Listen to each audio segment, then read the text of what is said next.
somewhere between the quiet evenings and the burnt orange leaves gathering on our back porch, something changed. It wasn't loud. Not a crash, not a confrontation. Just a shift, small enough to ignore if you wanted to. And for a while I did.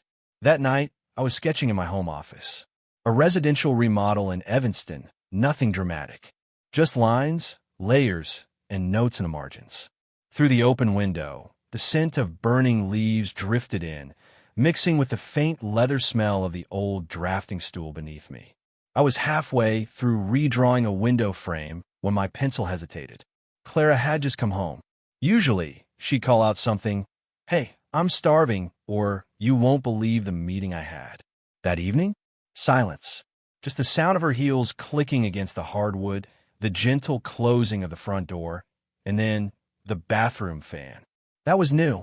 She used to walk in, drop her heels by the front rug, toss her scarf over the dining chair, and hang her coat on the hook beside the kitchen. Now, she went straight to the bathroom, without taking off her coat, without saying a word. The water ran for minutes. Every time, like she was washing something off that couldn't be seen.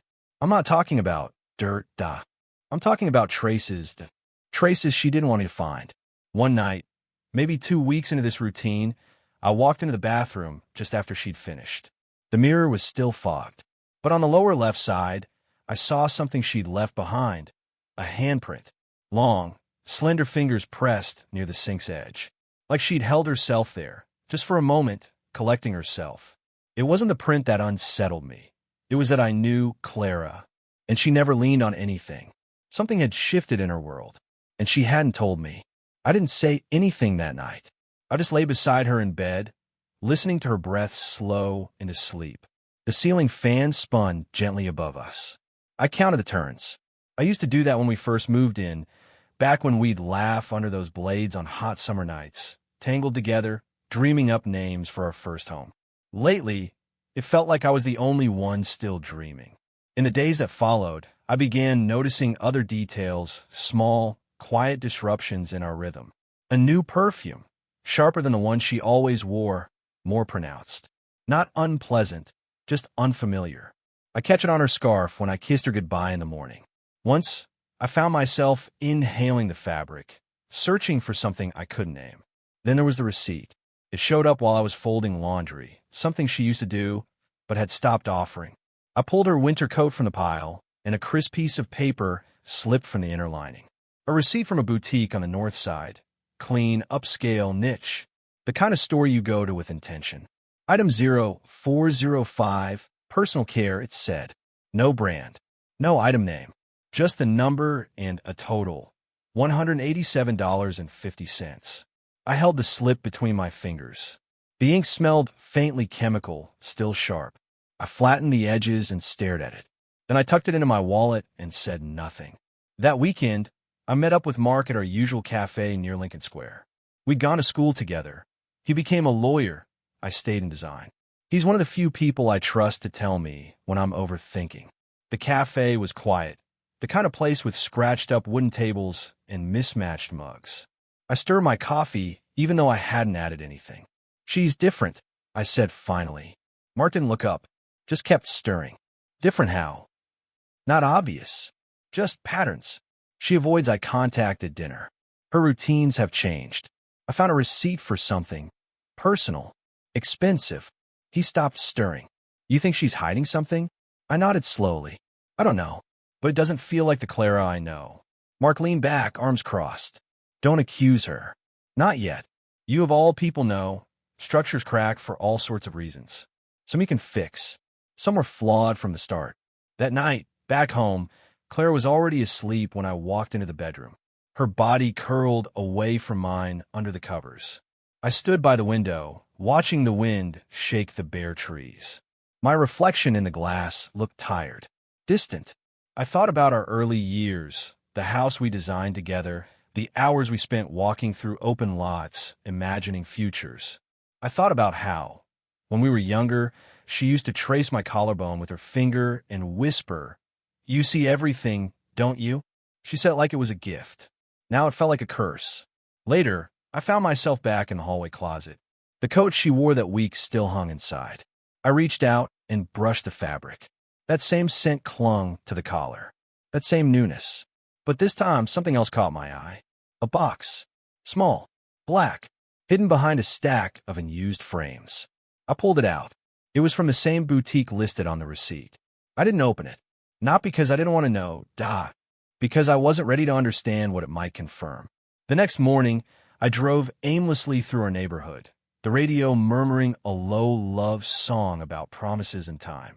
My hands gripped the wheel tighter than they needed to. I barely heard the lyrics.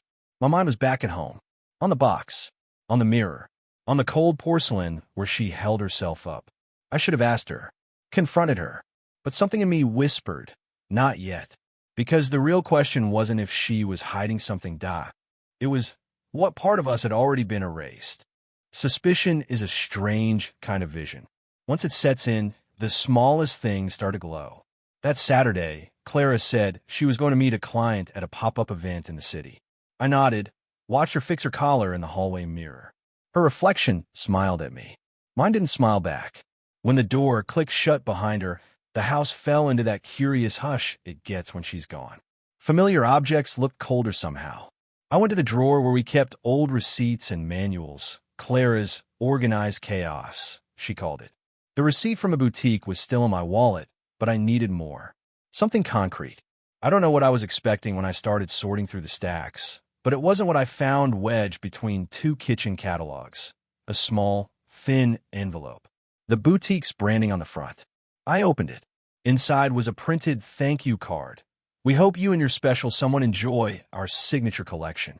But it wasn't the card that mattered. It was what was scribbled in pen at the bottom. Ryan, Cafe, Orland. Thursday, 5 p.m. Ryan and Cafe, Orland. That place. God, Cafe Orland was ours. It was where Clara and I had gone for brunch nearly every week in the year we bought this house. It's where we toasted to our first anniversary. She used to say the chairs were too uncomfortable, but she loved the way the morning sun hit the tile floor. We had our table by the window. I sat down hard at the dining table, envelope in hand, breath shallow. Not only was she with someone else, she brought him there, to our place. That's what broke something in me. Not the name, not even the receipt. The betrayal wasn't just personal. It was sacred. She'd repurposed our past for someone new. I stood, opened the studio closet, and pulled the black box down. This time, I didn't hesitate. Inside, nestled in silk paper, was something unmistakably intimate. Elegant, sleek, personal. Its use was clear. It wasn't meant for me. Not for us. I sat on my drafting table and sat with it. I thought about our wedding photo, the one in the hallway. Her head on my shoulder, eyes crinkled with laughter. That woman still lived in my memory. But the one who had scribbled Ryan's name and taken him to Orland, I didn't recognize her. That night, I couldn't sit still. I went for a drive. Nowhere in particular. Just circled the old streets of our neighborhood. I passed Orland, even though I didn't mean to. The windows glowed soft yellow from inside. Our table was taken. A couple sat there, sharing dessert. I parked across the street and watched for a while. Not for her, just for ghosts. When I returned home, the house was dark. Clara's car was back. I entered quietly. Her coat was hung up, shoes neatly aligned. The ordinary ritual, perfectly executed. I walked past the studio, past the unopened wine on the counter, and into the living room. I sat in the dark, elbows on knees, holding the envelope. She came in a few minutes later, hair damp from the rain. "Hey," she said, "you're up." I didn't answer. She took a step closer. "Everything okay?" I turned on the table lamp beside me. Warm light spread across the room. I held up the envelope. Her face changed. Subtle. Just a flicker of panic before she controlled it. "Where did you get that?" she asked too quickly. "Why was he at Orland?" I said calm but cold. "Why that place?" Her mouth opened, but nothing came out. "Oh, wasn't enough?" I added. "Or just too familiar?" She swallowed. "It's not like that." "Then tell me what it's like." She hesitated. Her shoulders tightened. I didn't go looking for it. But Ryan, he made me feel something I hadn't in years. I didn't move. I didn't speak. She kept going. "You're so careful, Lucas. Everything in its place. Every line straight. Even with me. You build walls, not rooms." I looked down at the envelope again. Say his name, I said quietly. She blinked. Say it, Ryan. Her voice cracked. She sat down on the edge of the couch, head in her hands. I didn't mean to hurt you, but you did. We sat there in silence, the only sound of rain tapping at the windows. I stood, envelope still in my hand. I'm not ready for this conversation, I said. But I will be. She looked up. Are you going to tell anyone? That question lingered. I didn't answer. But in that moment, I understood what would come next. It was just past midnight. The wind outside was restless, brushing bare branches against the kitchen windows. Inside, the dim pendant light cast a soft halo over the counter, and the scent of her Cabernet lingered in the air. Clara stood barefoot near the sink, arms folded across her chest. I sat at the table, the envelope resting in front of me. Between us, a silence that felt anything but empty. She finally broke it. Are we really doing this now? Yes, I said. Now. Her eyes dropped to the envelope, then back to me. She didn't reach for it. I saw what you wrote, I said. Ryan, Cafe Orlin. Thursday at 5. She closed her eyes briefly, exhaled through her nose. Lucas. No. No soft entries. No explanations that start with my name. I sat straighter. You took him to Orlin. She looked away. That place mattered to us. You know that. I didn't plan that, she said, voice flat. But you didn't stop it either. Her hand reached for the glass of wine she'd poured earlier, but she only held it. I watched her fingers tighten around the stem. You know how precise I am, I said quietly. I build clean lines. I plan for load bearing. I measure twice. I make things last. She nodded faintly, as if bracing herself. So help me understand, I continued. How do you measure the moment you decided I wasn't enough? She flinched at that. The wine glass touched her lips but didn't tilt. I didn't set out to cheat on you. But you did. I was trying to feel something again, she snapped, then softened. You think I wanted this? To sneak around? To feel like I'm living two lives? No, I said. I think you wanted something I wasn't giving you. And instead of telling me, you rewrote the story without me. Her eyes welled up, but she didn't let them spill. She leaned against the counter, gazed distant. I felt like a ghost in this house. Like I was standing in the middle of your sketches, and I couldn't make noise loud enough to be noticed. You never said anything. I did, she said sharply. Not in words you could put on a blueprint. In moments. In silence.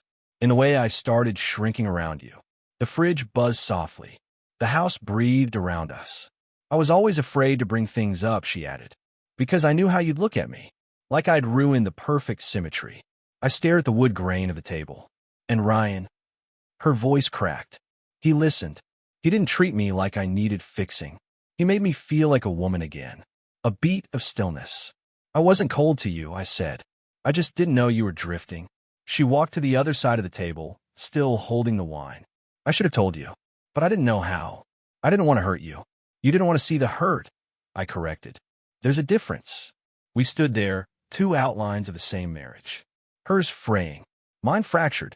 Then, her phone buzzed on the counter. Once. Then again. The screen lit up. I didn't need a look.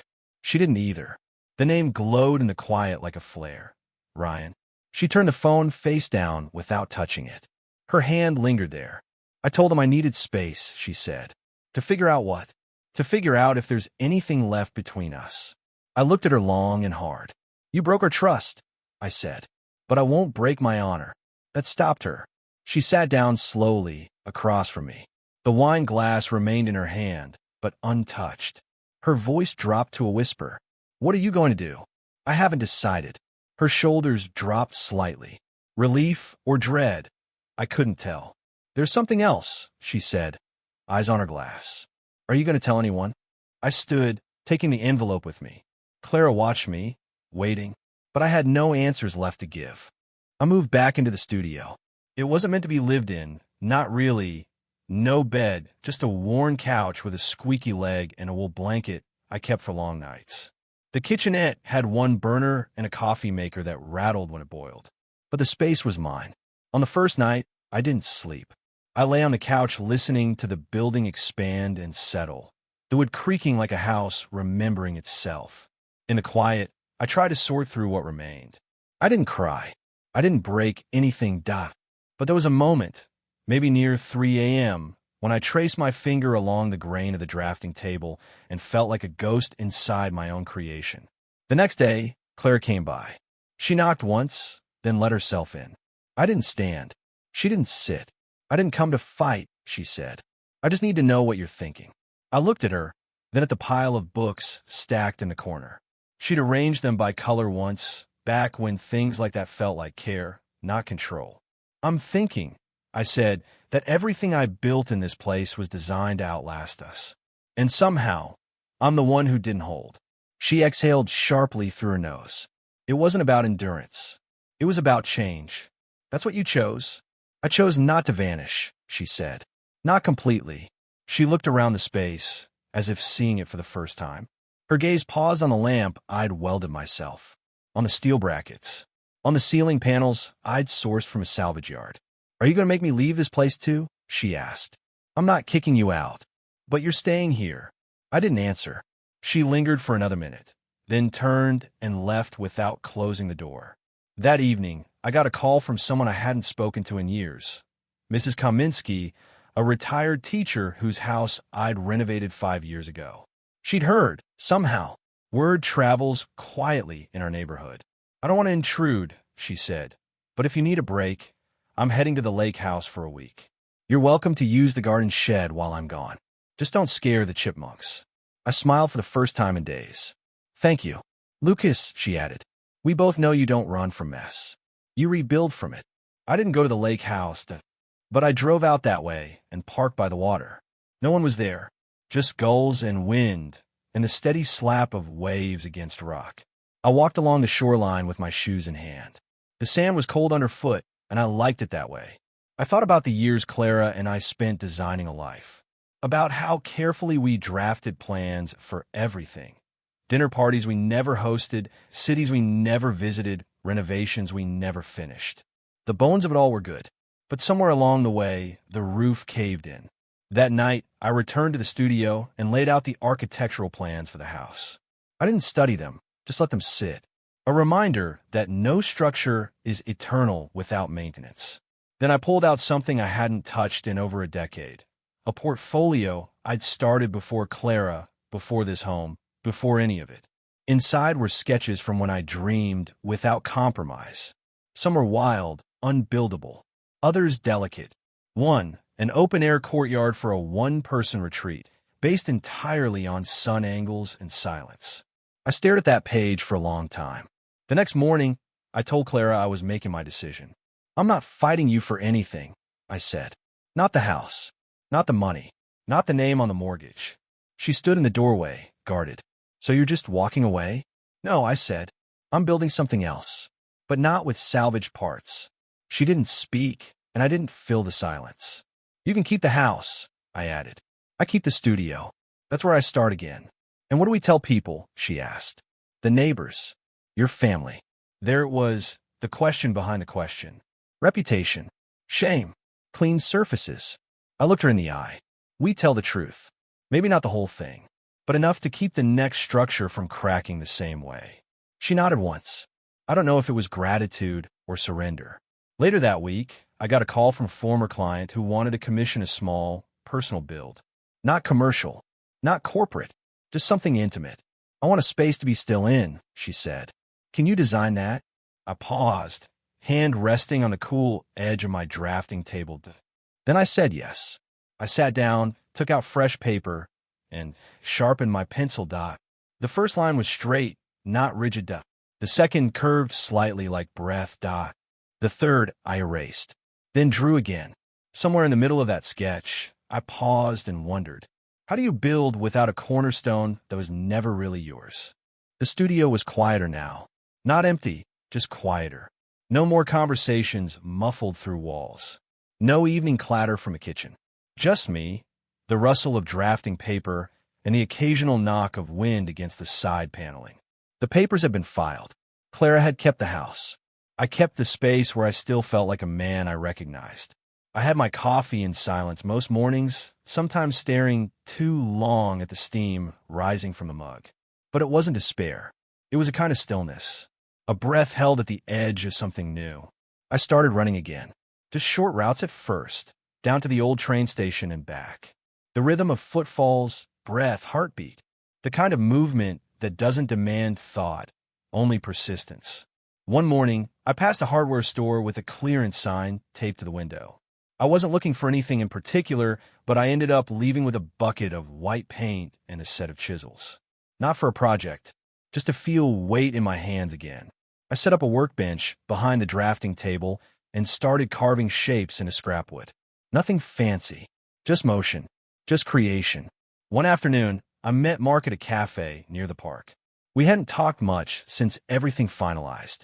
"How's the palace?" he asked. "Monastic," I said, "but I like the echo." He smirked and stirred his tea. "You look better. Less unfinished." There was a pause. Then he leaned forward. "I saw Clara the other day. She was with someone." I nodded. "Ryan. Could have been nobody."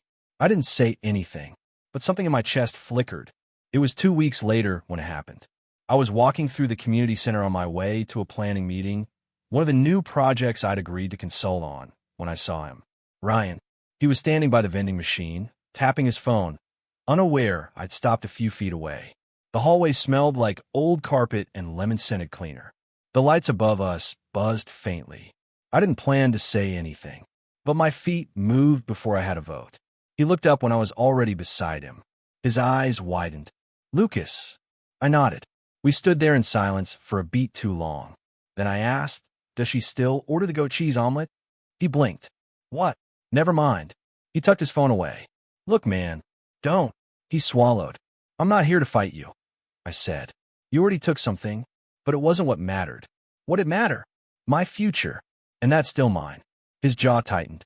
He didn't respond. I stepped past him, calm, measured.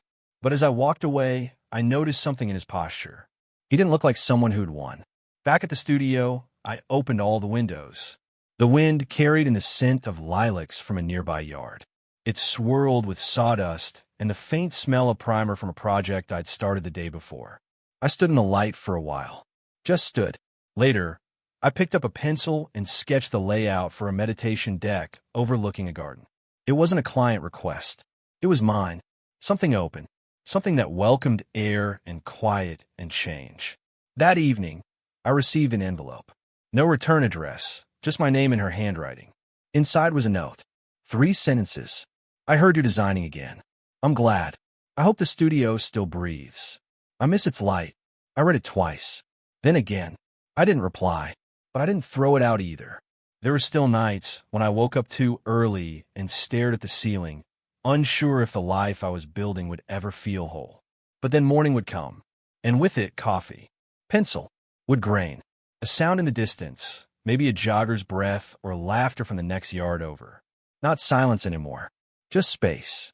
Sometimes I caught myself wondering, if I forgive her, do I honor the good we once had, or dishonor myself by forgetting the rest? A year later, I was asked to guest lecture a community course on design thinking. Nothing major, just 1 week, evening sessions for people curious about how spaces shape our behavior. It was held in an annex off the city library, a squat brick building that still smelled like chalk dust and aging linoleum. The room had poor acoustics and folding chairs that creaked when you shifted, but the people were sharp, curious. On the 3rd night, just before I started, I looked toward the back row and saw her. Clara. She wasn't alone. A small group had gathered near the exit to ask questions from the previous speaker, a woman giving a talk on interpersonal communication. Clara was standing slightly behind her, holding a clipboard, nodding politely. She didn't notice me. At first, when she finally did, she paused. Only a second, but it was enough for our eyes to meet. And I saw it. She was no longer the woman who filled a room. She no longer tried to. She was there, but smaller, like someone still learning how to stand in their own light. Later, during the break, I stepped out into the corridor. The walls were lined with community flyers and school notices. The air smelled faintly of cleaning solution and printer toner. She found me there. "I didn't know you'd be speaking," she said. "I didn't know you'd be here. I'm helping out with the curriculum," she added. "Just part-time, assisting where I can." There was no defensiveness in her tone, just quiet. "I thought you hated group sessions," I said gently. "I did," she admitted. "But something changed. I needed to be in a room where people are still trying. I nodded. The silence between us wasn't awkward, just full. She looked down at the clipboard. It's not glamorous, she added, but it's grounding. I didn't say it aloud, but I remembered how she used to chase titles. Promotions. Spotlights. Now, she stood in the shadow of a whiteboard with smudged dry erase ink on her sleeve. And there was humility in her posture, not forced. Earned. You seem more still, I said.